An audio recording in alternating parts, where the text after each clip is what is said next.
ওই ভাই এদিকে আহেন তো। জি স্যার, কোনো সমস্যা আপনার? ওই ভাই উনি এমন কি পিঠা খাইতেছে যেটা খাওয়ার পরে উনি এইভাবে হাউমাউ কইরা কান্তাছে?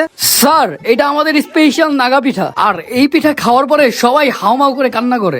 কি কোন ভাই, এই পিঠা খাওয়ার পরে সবাই কান্না করে? ভাই আমার মনে তো কষ্ট, আমি এরকম হাউমাউ করে কান্না করতে চাই। দেন তো ভাই আমার একটা পিঠা। ঠিক আছে স্যার, এখনই দিচ্ছি। এই নেন স্যার আপনার স্পেশাল নাগা পিঠা।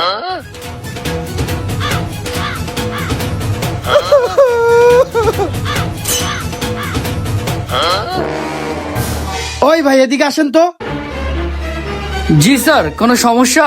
ভাই কি পিঠা দিলেন? এই পিঠা খায় তো আমার কোনো কান্দাই আসলো না। স্যার, এটা আমাদের স্পেশাল নাগা পিঠা, এটার মূল্য হচ্ছে 20,000 টাকা। এটা খাওয়ার পরে যতবার কান্না করবেন ততবার 500 টাকা করে ডিসকাউন্ট পাবেন। खराब हो जाएगा मैं इनकी अम्मा